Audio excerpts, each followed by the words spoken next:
Selamat datang kembali di podcast Kan. Saya Wandi Irawan akan menjadi host pada edisi kali ini. Oke, jadi pada podcast kali ini kita akan membahas seputar skema akreditasi laboratorium kalibrasi, terutama untuk lingkup alat kesehatan.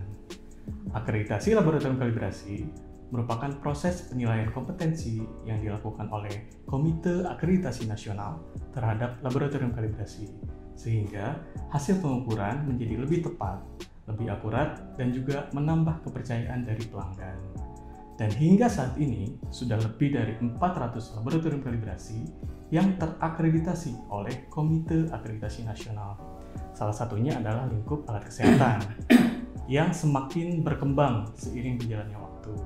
Dan untuk itu, sudah hadir salah seorang narasumber yang sudah sangat berkompeten di bidang alat kesehatan. Beliau adalah Ibu Desi Yulianti. Selamat datang Ibu. Iya, terima kasih. Apa kabarnya Ibu hari ini? Alhamdulillah baik. Alhamdulillah Ibu. Saya sangat senang bisa bertemu langsung dengan Ibu Desi karena sebelumnya hanya berkomunikasi melalui WhatsApp saja Ibu. Gitu. Dan Ibu Desi sendiri merupakan salah satu teknisi elektromedis ahli media di Balai Pengamanan Fasilitas Kesehatan Jakarta, dan beliau juga merupakan salah satu asesor di Komite Akreditasi Nasional, terutama untuk lingkup alat kesehatan. Nah, baik Ibu, mungkin kita mulai pembicaraan untuk hari ini. Pertama, untuk di BPFK sendiri, layanan yang diberikan oleh BPFK biasanya pelangganinya itu dari pihak mana saja Ibu? Apakah dari klinik gitu, atau misalkan dari puskesmas, ataupun dari rumah sakit? Itu seperti apa Ibu? Baiklah, kalau di BPFK karena kami merupakan UPT dari Kementerian Kesehatan ya, jadi kami memang ditugaskan untuk melakukan pengamanan fasilitas kesehatan. Nah ini namanya fasilitas kesehatan itu yaitu ada di rumah sakit, baik pemerintah, swasta, kemudian juga rumah sakit tentara, kemudian ada di puskesmas. Puskesmas ini baik di kota maupun puskesmas sampai daerah namanya DTPK, daerah terpencil, kepulauan terluar. Nah ini sampai ke perbatasan dengan Malaysia itu pun kita layani. Kemudian juga klinik swasta maupun klinik pemerintah yang ada di kementerian ataupun yang di pemerintah daerah maupun di swasta itu kita lakukan layanan. Nah Ibu, terkait perlakuan kalibrasi nih, apakah ada perbedaan perlakuan lainnya Ibu terkait kalibrasi di rumah sakit, kemudian klinik dan puskesmas? Kalau untuk perlakuan itu tidak ada perbedaan ya, untuk baik di rumah sakit, klinik atau puskesmas. Karena nanti institusi penguji atau lab-lab kalibrasi yang melakukan kegiatan pengujian kalibrasi alat kesehatan itu sesuai dengan Permenkes 54 tadi tahun 2015 harus mengacu kepada pedoman metode pengujian atau kalibrasi yang dikeluarkan oleh Kementerian Kesehatan. Kenapa harus mengacu? Karena nanti output dari hasil kalibrasi ini berbeda dengan kalibrasi yang industri atau yang lainnya ya Mas. Outputnya adalah pernyataan layak atau tidak layak pakai untuk alat kesehatan tersebut. Nah jadi di dalam metode pengujian kalibrasi yang dikeluarkan oleh Kementerian Kesehatan itu ada SOP-nya, ada nanti parameter apa saja yang semua lab kalibrasi harus melakukan itu. Kemudian ada toleransi dan ambang batas dari hasil parameter-parameter tadi. Ujungnya adalah nanti ada kita melakukan telaah sehingga keluar kesimpulan apakah alat tersebut layak pakai atau tidak layak pakai dengan kita menilai semua parameter yang harus dilakukan uji atau kalibrasi tadi. Karena ada parameter untuk keselamatan listrik itu yang paling utama. Nah, jadi tidak ada perlakuan berbeda karena semua alat kesehatan itu harus kita uji atau kita ukur keselamatan listriknya. Apakah alat tersebut nanti mengakibatkan pasien ataupun user itu menerima ataupun tadi terkena dampak dari alat kesehatan yang keselamatan listriknya tidak baik. Karena tadi selain kalibrasi ini untuk alat agar akurat, yang utamanya adalah pasien safety. Nah, jadi seperti itu Mas. Jadi nanti di pedoman itu teman-teman itu menelaah hasil ini layak tidak layak pakai dan menempelkan label. Kalau alat itu layak pakai, ditempelkan label hijau aman untuk pelayanan. Kalau dari hasil telaah tadi yang sesuai pedoman itu tidak layak pakai, maka ditempelkan label merah. Nah, seperti itu. Jadi semua lab kalibrasi maupun semua alat kesehatan itu mengacu pelaksanaan pengujian kalibrasinya ke pedoman yang dikeluarkan oleh Kementerian Kesehatan. Jadi semua diperlakukan sama ya, Ibu, ya, sesuai dengan regulasi yang berlaku. Sesuai dengan regulasi yang berlaku. Oke. Nah, kalau dari interval kalibrasinya sendiri nih, Bu, berarti apakah ada perbedaan juga, Bu? Ya, kalau interval kalibrasinya di Undang-Undang Rumah Sakit tadi itu ada bahwa pernyataan alat kesehatan wajib dilakukan kalibrasi secara berkala. Nah, kemudian turunannya adalah Permenkes 54 tahun 2015. Nah, di Permenkes itu dinyatakan bahwa alat kesehatan wajib dilakukan kalibrasi minimal 1 tahun sekali. Jadi baik di puskesmas, rumah sakit ataupun klinik, ya namanya kalau alat kesehatan yang digunakan untuk mendiagnosa, untuk terapi, untuk pengobatan, nah itu wajib dikalibrasi 1 tahun sekali minimal. Oke, berarti kondisi paling ideal disebutkan bahwa 1 tahun sekali minimal ya, Ibu, ya, untuk interval kalibrasi, baik itu dari puskesmas, klinik ataupun dari rumah sakit gitu, seperti itu. Jika tidak ada alat tidak mengalami kerusakan. Nah, kalau alat mengalami kerusakan kan terjadi tadi penggantian spare part, suku jadang atau yang lainnya. Nah, itu kan ada otomatis akan ada perubahan nilai atau unjuk kerja dari alat. Nah, itu juga harus dilakukan kalibrasi meskipun belum lewat dari rentang 1 tahun tadi, ya, seperti itu. Kembali lagi ke fungsi dari si alat tersebut gitu ya. Iya. Oke. Nah, berarti tidak hanya tepat dan akurat hasil pengukurannya gitu, Bu, ya, betul. tapi lebih ke keselamatan pasien gitu Iya. kan yang menggunakan alat kesehatan tersebut, seperti itu. Nah, sangat menarik sekali, Bu, pembicaraan kita hari ini. Dan tadi sudah dijelaskan oleh Ibu Desi terkait kegiatan kalibrasi di fasilitas kesehatan. Jangan kemana-mana, masih ada pembahasan menarik lainnya setelah yang satu ini.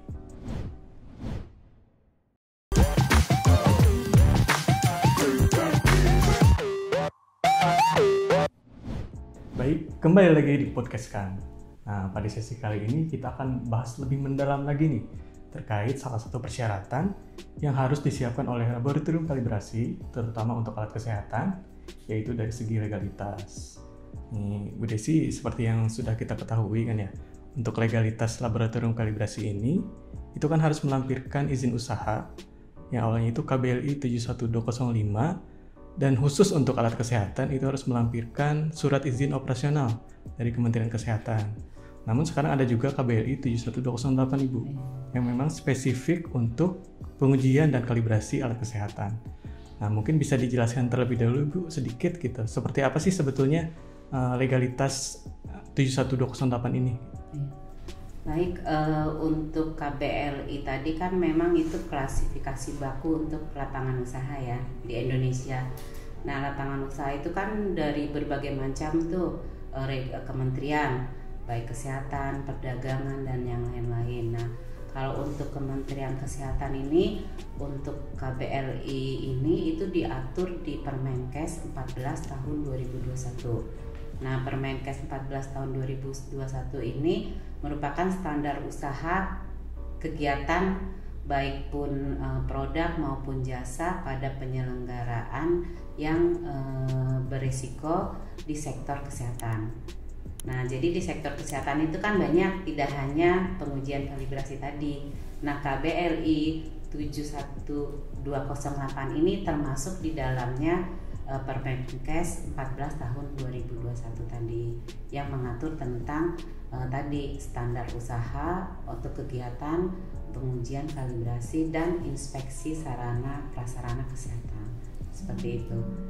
Jadi dasarnya adalah memang Permenkes 14 tahun 2021 untuk yang terbaru ya Bu ya, untuk update-nya ya.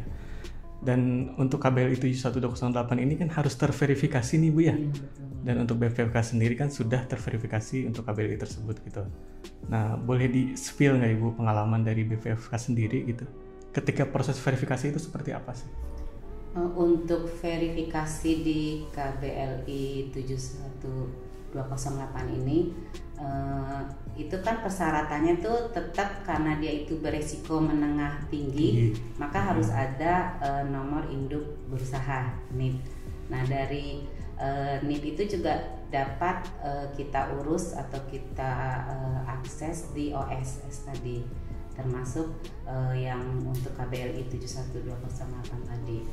Nah kalau untuk di KBLI 71208 ini yang untuk pengujian kalibrasi itu ada kegiatan ataupun permohonan baru bagi tadi lab-lab kalibrasi yang baru akan mengurus izin operasional, kemudian juga untuk perpanjangan seperti yang BPFK tuh izinnya operasionalnya dulu belum pakai OSS. Nah begitu ke OSS keluar kita memperpanjang. Nah itu persyaratan-persyaratannya memang berbeda dengan yang pengajuan baru.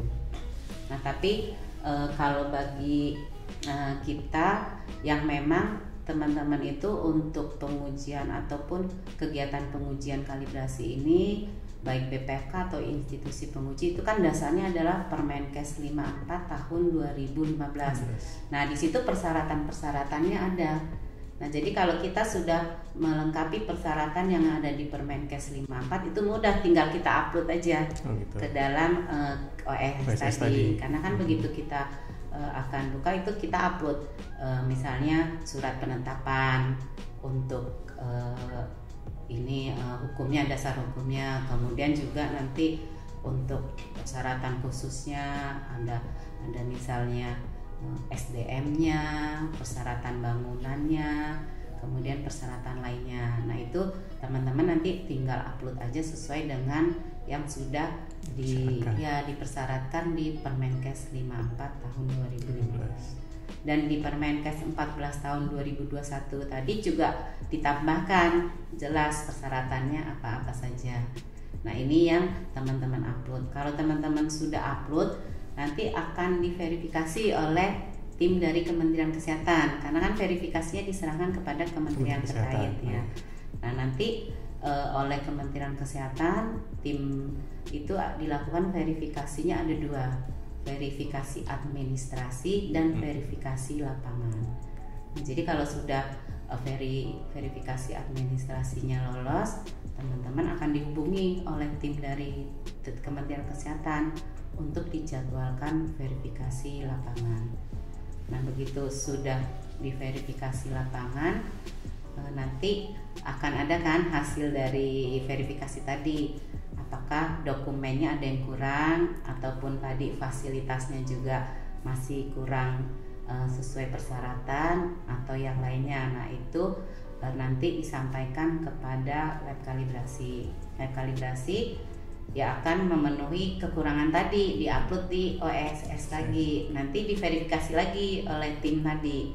Nah kalau misalnya sudah diverifikasi itu pengalaman dari lab kalibrasi yang lain yang sudah lebih dulu itu tidak lama, paling 2 minggu sudah keluar tadi izin operasional atau standar untuk operasional bagi kegiatan pengujian kalibrasi.